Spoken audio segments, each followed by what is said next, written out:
Mesdames et messieurs, comment nous y? Assoya là, moi vinn là, m'pa vinn faire que mon cassé, mais moi à peine recevoir yon petit vidéo qui parlait de comment situation coronavirus là li a évolué dans estado côté moi-même m'a vivre là. Côté peut-être ou même qui peut regarder vidéo à vivre. Et si par hasard tout ou pas vivre dans même estado côté communiquer à faire sortir ou ka partager et puis on fait mon ka regarder et puis pour le connaître qui gens pour que li rassurer le plus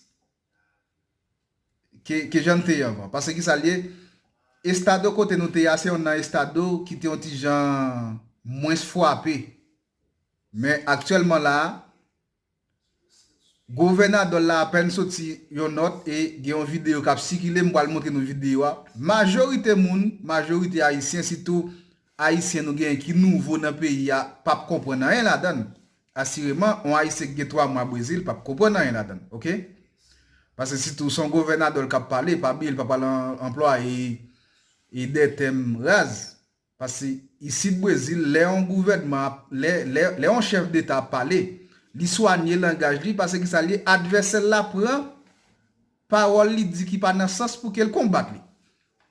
Li pas même avec Haïti côté président parler de on nous réclamer un ministre. Non, dans place ministre, li pas de ministre. Et sous dit la première fois ou pas de répéter. Dans ce sens ça et mais qui ça dit vidéo m'bal bay vidéo mais résumé vidéo mais qui ça li. Gouverneur de la fait connaît que gagné 4 régions dans estado Rio Grande do Sul là pour moun qui pas connaît m'a parlé de Rio Grande do Sul qui est capitale li Porto Alegre pas bien avant forme de ça moi dans escritorio Robin Travel c'est là moi là sous ka estimer soit regarder c'est dans bureau moi là OK c'est dans bureau moi m'a fait vidéo et actuellement là li 9h30 avait dit c'est dans bureau moi m'a fait vidéo. Moi a parlé exactement de estado Rio Grande do Sul. Rio Grande do Sul c'est un estado dans Brésil qui gros tout comparativement avec Porto Alegre et Rio de Janeiro soit choisi estado qui gros dans Brésil, li ka yon 3e ou bien 4e.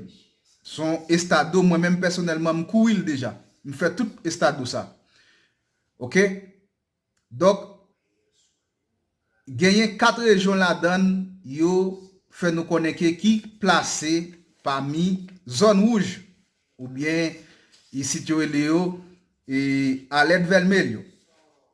Parmi région ça et toute région ça gagne haïtien là-dedans tout avait dit sous partage vidéo ou avec non haïtien qui veut parce que ça c'est pas tout haïtien qui peut regarder vidéo à capter qui ça dit là-dedans. OK, m'pa font vidéo juste pour me venir view, même juste faire pour m'alerter ou même avec famou qui zone ça yo placé parmi zone rouge. L'aime dit zone rouge, j'avais dit zone ça c'est zone qui sorti dans état jaune et puis qui tombe dans rouge et des rouges s'il tombe dans vert bagay yo quand brésilien bicho va pega. Qui ça li? Yo parle de région Santo Anjo. Région ça li placé dans estado Rio Grande do Sul. Yo parle de Santa Maria, yo parle de Uruguaiana.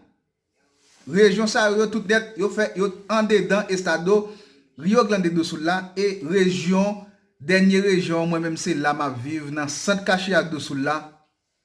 Caxias do Sul c'est une ville qui fait partie des régions, c'est une région qui fait partie zone rouge tout. Avait dit commencer gen bon grain de monde, commencer gen bon grain de monde qui gen coronavirus là. Ça fait que sorti là environ 1 heure de temps ou bien 2 heures de temps gain. Dans ce sens ça, yo mandé pour l'église retourner pas fonctionner encore. Haïtien qui toujours senti yo gen problème d'est-ce que yo parle l'église là, prend que parce que yo parle prendre des mesures très dit contre moun yo croisé k'ap marcher sans masque là et si gon empleza qui gagne plus que 50 moun la donne yo empleza qui gagne 50 moun la donne li de réduire la 30 moun yon façon pour éviter agglomération gan paquet loge tout yo pas demander pour fermer gen loge pour le fermer OK gen pile loge qui pour le fermer pas oublier moi parler de 4 régions ça yo dans Rio Grande do Sul là qui getan dans partie rouge là. Avait dit partie rouge là avait dit laisse ça coronavirus là getan prend un bon parti dans zone là yo classé parmi zone yo classé parmi région qui dans état vermelho ou bien rouge dans langage créole là. Pas oublier estado Rio Grande do Sul j'aime dit là son estado qui go et c'est un estado tout qui fait des fois la vallée un pays qui est Uruguay. Moun qui connaît Uruguay c'est un pays qui prend pile Coupe América et le tout c'est voisin avec Brésil tout. Eh ben estado côté m'a parlé nous là qui c'est Rio Grande do Sul c'est là m'a vivre son gros estado mais il y a 4 régions là-dedans qui sont plein avec coronavirus et yo mettez alerte pour que moun pas sorti. Des possibilités pour demander moun tourner en quarantaine encore. Moi-même personnellement c'est là m'a vivre. Mesdames et messieurs, j'aime dire là, si vous regardez vidéo pas partager, c'est pas pour moi, c'est parce que vous pas regarder ou pas partager parce que vous pas me faire view. Vidéo gouverneur de la Palia, il pour placer en deuxième dans vidéo nan après me fin parler là m'a bail vidéo côté gouverneur de la Palia. Alors moi résumer pour vous qui pas attendre portugais ou bien qui tente de portugais un peu. Passez bonne nuit. OK? Que bon Dieu béni, non pas oublier, dans Ruben Travel, même si vous pas sorti, ou carré les nous pour demander service. Qui service nous offrons dans Ruben Travel, c'est mon cash, mini téléphone. Et bon, bah, je vais parler des agences de voyage parce que première bagaille gouverneur de la demande pour faire, c'est bail touriste. Alors là, on monde qui te plan voyager, n'est qui qu'on a fait promotion. Dit ou gen promotion billet, alors moi-même me faut camper là-dedans pour le moment. Pour l'instant, me faut camper dans question billet. Passez bonne nuit que bon Dieu béni nous pour montrer nos vidéos, à côté gouverneur de la Palia et puis nous même tout partager pour que famille nous, amis nous capable au courant pour être la caillou, les absorti pour mettre masque là et si vous pas gon urgence extrême puis ga sorti. Pendant cette vous pas sorti si vous voulez vous recob, vous rentrez en contact avec nous. D'accord? Foi. Gaúchos e gaúchas. Ao longo dessas 5 semanas em que nós tivemos a experiência do distanciamento controlado, nós fomos monitorando o desempenho desse modelo para que nós pudéssemos ajustá-lo, aprimorá-lo, para que ele efetivamente consiga fazer o que ele se propõe, que é proteger os gaúchos e as gaúchas e conciliar essa proteção à saúde com a atividade econômica, podendo atuar para fazer restrições no local, no momento e na proporção em que forem necessárias. E nós fizemos esses ajustes e aprimoramentos ao longo dessa semana e nesta etapa, nesse dia 13 de junho, em que rodamos o mapa para a próxima semana, observamos que 4 regiões do nosso estado migram para a bandeira vermelha, que vai impor mais restrições de atividades econômicas. Essas regiões são a de Santo Ângelo, de Santa Maria, de Uruguaiana e a região da Serra, de Caxias do Sul. Por isso, eu reforço aqui o meu apelo a todos aqueles que estão nessas regiões que atendam às diretrizes, os protocolos e a todos que puderem, que fiquem em casa.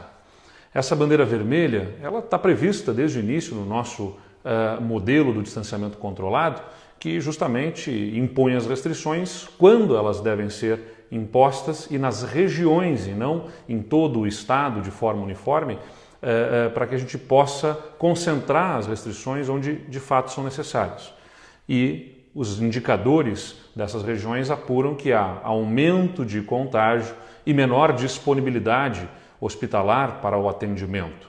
Não é motivo para pânico, mas é um alerta de que nós precisamos reduzir essa velocidade de contágio para evitar que lá na frente haja um colapso do sistema hospitalar e, consequentemente, tenhamos dificuldade de atendimento para a população. É assim que nós vamos conseguir proteger a todos no nosso estado e preservar as vidas daqueles que nós queremos bem.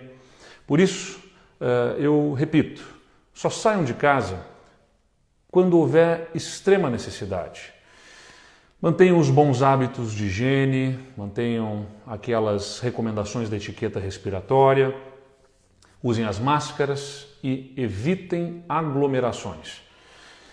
A receita para nós superarmos esse período, ela é a de distanciamento, enquanto não houver a vacina que venha a imunizar a população em massa. Por isso, a gente prevê de fato que vai ter que conviver ainda com momentos de protocolos mais rigorosos, de algum relaxamento, mas com a colaboração de todos, a gente vai conseguir evitar os momentos de protocolos mais rigorosos. Mas fico alerta, se não houver atendimento aos protocolos, nós vamos ter que sim impor restrições mais severas e não deixaremos de fazer se for necessário para proteger a todos. Nós queremos a conciliação entre a economia e a proteção à vida, mas é claro que a proteção à vida vem sempre em primeiro lugar.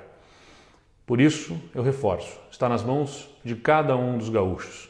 Vocês são os nossos grandes parceiros para que nós possamos atingir ao nosso propósito de preservação da vida e também de manutenção da atividade econômica. Pedimos a ajuda de todos, o engajamento de todos os gaúchos, para que possamos vencer esse momento, atravessar esse período difícil e, nessas regiões, retornar com protocolos mais abertos à atividade econômica, mas com a proteção da vida de todos que nessas regiões residam. Muito obrigado.